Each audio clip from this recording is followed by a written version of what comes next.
Hello friends, welcome back my YouTube channel MS maths, जहां मैं upload करता हूं आईआईटी जेईई एंड बीएससी से related video lectures.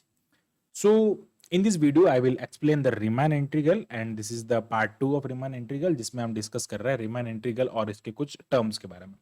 Previous video में हमने डिस्कस किया था कि जो रीमान इंटीग्रल के कुछ टर्म्स होते हैं, पार्टीशन क्या होता है, नॉर्म क्या होता है, रिफाइनमेंट क्या होता है, सारी चीजें हमने प्रीवियस वीडियो में डिस्कस की है। So now in this video I will explain the Riemann integral and Riemann sum. Okay, upper Riemann sum and lower Riemann sum, तो ये चीजें हम यहाँ पे डिस्कस करेंगे।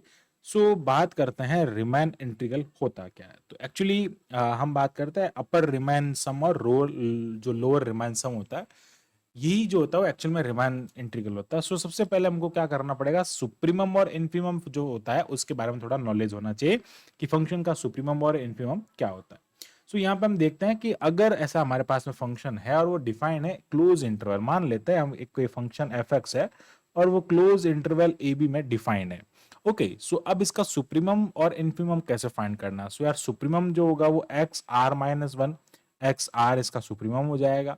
और ये जो होगा इसमें क्या होगा, इस इंटरवल में ना, ये मान लेते हैं इसका एक सब इंटरवल है, sorry for that, this is not supremum, this is सब इंटरवल। जो है सब इंटरवल जो है, इस सब इंटरवल में वैल्यू मान लेते हैं मैक्सिमम आ रही है, इस सब इंटरवल में वैल्यू मैक्सिमम है, तो ये क्या हो जाएगा, इसका सुप्रीमम हो जाएगा। अगर इंटरवल में वैल्यू मैक्सिमम है और यार अगर इसी इंटरवल में आपके पास में वैल्यू जो है वो अगर मिनिमम मिलता है, तो यार उसको हम इन्फीमम कहते हैं। फॉर एग्जाम्पल, हम इसको एक एग्जाम्पल से अच्छे से समझने की कोशिश करते हैं और उसके लिए हम सुप्रीमम और इन्फीमम की वैल्यू फाइंड करते हैं। फिर हम यहाँ पे लोअर रिमान सम और अपर रिमान सम और लोअर रिमान सम को पढ़ेंगे।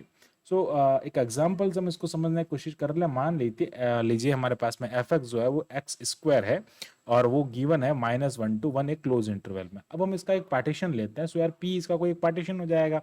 पार्टीशन का मतलब होता है set of the number of this interval. So उसके कोई भी आप नंबर ले लीजिए, मतलब उसी इंटरवल में होना चाहिए और वो एक उसका सेट का फॉर्मेशन करना चाहिए। सो यार that is known as partition. अब इस पार्टीशन के सब इंटरवल की वैल्यू में माइनस वन और वन ले लेता हूँ और इधर वापस हो जाएगा वन, वन बाई टू और ये वन हो जाएगा। सो यार अब इसमें हम क्या करते हैं कि दोनों में मान लीजिए हमारे पास में दो इसके जो सब इंटरवल है, अब दो इंटरवल बन रहे हैं, सब इंटरवल दो बना लेंगे। अगर हम पार्टीशन को ज्यादा बड़ा करते हैं तो सब इंटरवल ज्यादा बन जाएंगे, उसमें कोई दिक्कत नहीं है। तो अब हम क्या करते हैं, इसका सब इंटरवल जो है उसको लेते हैं। एक सब इंटरवल हमारे पास में क्या है, minus one to one by two, और दूसरा हमारे पास में है one by two minus one. So अब क्या करना है, यहाँ पे हम वैल्यू पुट करते हैं। सो जो हमारे पास में वैल्यूज आएगी इस फंक्शन में पुट करने पे, जब हम एफ माइनस वन पुट कर रहे हैं तो हमको वन मिलेगा। सिमिलरली अब F one by four put करेंगे, sorry one by two put करेंगे, तो यार हमको यहाँ पे क्या मिलेगा, वन बाई फोर मिलेगा। अब इसमें से वैल्यू को मैं पुट करता हूँ, तो यहाँ पे हम F one by two put करते हैं, सो यार ये हमको वन बाई फोर मिलता है, और एफ की वैल्यू वन पुट करते हैं तो ये वैल्यू अपने को वन मिलती है। सो अब हमको यहाँ पे देखना है कौन सी वैल्यू बड़ी है और कौन सी वैल्यू छोटी है। सो यार यहाँ पे ये जो है वो इन इन दोनों में से क्या है, ग्रेटर वैल्यू है। सो यार इसको कैपिटल एम से डिनोट करेंगे और इसको स्मॉल एम से डिनोट करेंगे। यहाँ पे ये स्मॉल एम हो जाएगा और ये हो जाएगा कैपिटल एम। तो यार जो कैपिटल एम है इसको हम कहते हैं supremum of function, and small M जो होता है इसको हम कहते हैं इन्फीमम ऑफ फंक्शन। तो कहने का मीनिंग ये हो जाएगा कि ये जो वैल्यूज आ रही है इनको हम कहेंगे सुप्रीमम ऑफ फंक्शन, यानी कि यहाँ पे माइनस वन एंड वन जो है वो उसकी क्या आएगी, सुप्रीमम ऑफ फंक्शन हो जाएगी, और वन बाई टू जो है वो क्या हो जाएगा, उस पर इन्फीमम हो जाएगा। अब आप देख भी सकते हैं, इसको हम कर्व से भी समझ सकते हैं। सो हम यहाँ पे कर्व का फॉर्मेशन करते हैं और उस कर्व से भी आप बिल्कुल इजीली समझ सकते हैं कि हमारे पास में जो यू एक्स स्क्वायर जो होता है इसका जो कर्व होता है वो कुछ इस टाइप का होता है।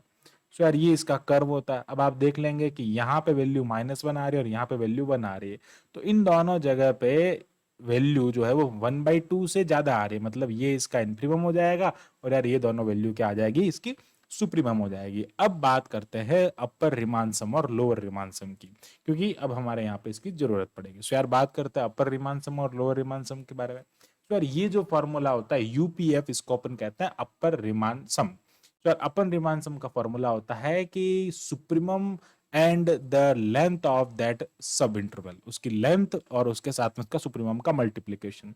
तो अभी हमने जो यहाँ पे एग्जाम्पल है उसी के बारे में डिस्कस करते हैं, फिर हम इसको एक्सपैंड करना चाहते हैं, ऐसा लिख सकते हैं M one del X one plus ये हो जाएगा M two, okay, into del X two. Similarly ये हो जाएगा एम थ्री डेल x3, ऐसे ये आगे चलता जाएगा। और इसको हम कहते हैं लोअर रिमान सम, जिसमें स्मॉल m यानी कि इन्फिनिमम की वैल्यू को पुट करते हैं। सो ये आ जाएगा स्मॉल m1 डेल xm, ठीक है, डेल x1 सॉरी, ये हो जाएगा m2, ये हो जाएगा डेल x2, प्लस आ जाएगा m3 और ये हो जाएगा डेल x3। सो अब हम हमारे पास में दो दो इसकी वैल्यूज हैं, हमने दो सब इंटरवल लिए हैं, तो उन दोनों वैल्यू को हम यहाँ पे इसके लिए लोअर रिमान सम और अपर रिमान सम को यहाँ पे फाइंड करते हैं। सो क्या होता है कि हमारे पास में ये वैल्यूज है। अब हमारे पास में m की वैल्यू क्या क्या आ रही है, मान लेते मैं यहाँ पे लिख देता हूँ कैपिटल M, ओके, -1 एंड 1 आ रहा है, और स्मॉल m की वैल्यू जो आ रही है वो 1/2 आ रही है हमारे पास में, ओके, 1/2 इंटू 1/2 आ रही है। सो अब हमको क्या करना है, यहाँ पे इसकी वैल्यू फाइंड करना है, ओके, 1/2 आ रही है, और इन पे वैल्यू, एक सेकेंड, सॉरी फॉर दैट, यहाँ पे वैल्यूज को रखना है ना m, और इसकी वैल्यूज क्या क्या आ रही है। तो यहाँ पे इसकी m, कैपिटल M की जो वैल्यू आ रही है वो क्या आ रही है, 1 आ रही है, और स्मॉल m की वैल्यू जो है वो 1/4 आ रही है, ठीक है। तो अब हम इनका यूज कर लेंगे यहाँ पे। तो कैपिटल M की वैल्यू हमारे पास में क्या आ रही है, 1 आ रही है, यानी कि इस केस में हमारे पास में यहाँ पे ये जो लिखा है m1 कह देंगे इसको, ये m2 हो जाएगा, इधर ये स्मॉल m1 हो जाएगा, और इधर ये स्मॉल m2 हो जाएगा। अब m1 की वैल्यू को हम यहाँ पे पुट करते हैं, तो यार m1 हमारे पास में 1 है, और नॉर्म जो है वो, इसका नॉर्म का मतलब होता है इस सब लेंथ, ये जो सब इंटरवल है इसकी लेंथ कितना है, सो यार इसकी लेंथ जो है वो कितना हो जाएगा, 1/2 हो जाएगा। तो क्या करेंगे, इसके साथ में 1/2 को मल्टीप्लाई करेंगे। अब कैपिटल M2 की वैल्यू हमारे पास में क्या है, 1 है, सो यार उसको हम यहाँ पे रखेंगे, तो ये 1 हो जाएगा। और इसके अगर नॉर्म की बात करते हैं तो यार ये हमारे पास में कितना आ रहा है, इसमें से 1 में से इसको लेस करेंगे तो यार वो 1 हो जाएगा, मतलब उसकी लेंथ देखना है आपको, तो ये 1/2 हो जाएगा। सो यार इसको जब सिंप्लीफाई करेंगे तो 1/2 इज इक्वल टू 1 हो जाएगा। सो यार this is the upper Riemann sum for this fx is equal to x²। इस फंक्शन के लिए ये क्या हो जाएगा, अपर रिमान सम हो जाएगा। सर अब बात करते हैं लोअर रिमान सम के बारे में। लोअर वैल्यू जो हमको क्या मिल रही है, यहाँ पे मिल रही है 1/4। सो यार ये क्या हो जाएगा, 1/4 इंटू हो जाएगा 1/2, प्लस यहाँ पे आ जाएगा 1/4 इंटू आ जाएगा 1/2।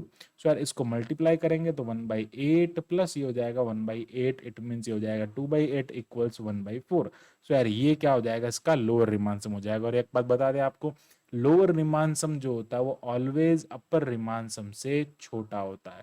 अगर यहाँ पे दो फंक्शन गिवन होते हैं, फिर हम दो पार्टीशन कर लेते हैं, मान लीजिए सॉरी फंक्शन एक ही गिवन होता और हम यहाँ पे एक पार्टीशन ये ले लेते और एक पार्टीशन कुछ और भी ले लेते, तो उससे भी अगर हम लोअर रिमान सम और यहाँ पे मैं क्यू एफ लिखूंगा और लोअर रिमान सम को एल क्यू एफ लिखूंगा, तो यार इनकी वैल्यू भी जो होगी वो आपस में क्या होगी, छोटी होगी। मतलब लोअर रिमान सम जो होगा वो इसका लोअर रिमान सम इसके अपर रिमान सम से छोटा होगा, और इसका अपर रिमान सम इसके लोअर रिमान सम से बड़ा होगा। मतलब अपर रिमान सम किसी भी फंक्शन के लिए बड़ी वैल्यू होती है, और लोअर रिमान सम जो होता है किसी भी फंक्शन के लिए, चाहे कितने भी पार्टीशन करो उन सब में उनकी वैल्यू जो है वो अपर रिमान सम से छोटी होगी। सो आई होप आपको ये जो कंसेप्ट है लोअर रिमान सम और अपर रिमान सम का कंसेप्ट अच्छे से क्लियर हुआ होगा। So thanks for watching this video, keep watching MS Maths and subscribe the channel MS Maths।